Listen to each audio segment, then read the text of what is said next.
هستی تاجیکو صدقه شوم امام علی رحمان او صدقه رهبر خلق تاجیکم شوم امام علی رحمان زنده باد رستم امام علی امام علی رحمان قربان سرت شام زنده و سلامت باشی.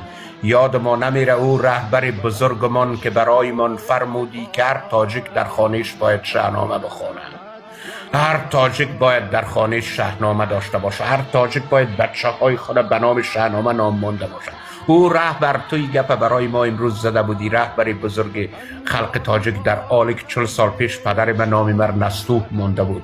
و ببین رهبر بزرگم که مرا 40 سال پیش نام من نستوه مانده بود و نام نستوه چی است؟ من شاهنامه که شعر شاهنامه که نام نستوه است و بخونم. بدان سو که مرز فرستوه بود،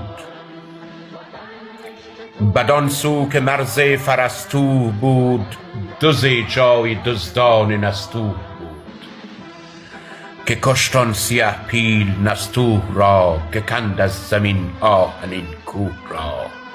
بدان سو که شاپور نستوه بود، پراگنده شد عرش انبوه بود.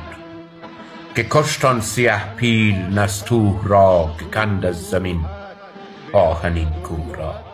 بله لالا، بله تاجیکم و به تاجیکیتم فخر میکنم. صدقه تاجیکیتم شوم تاجیک است، روزم تاجیک است، بیگایم تاجیک است، سحریم تاجیک است.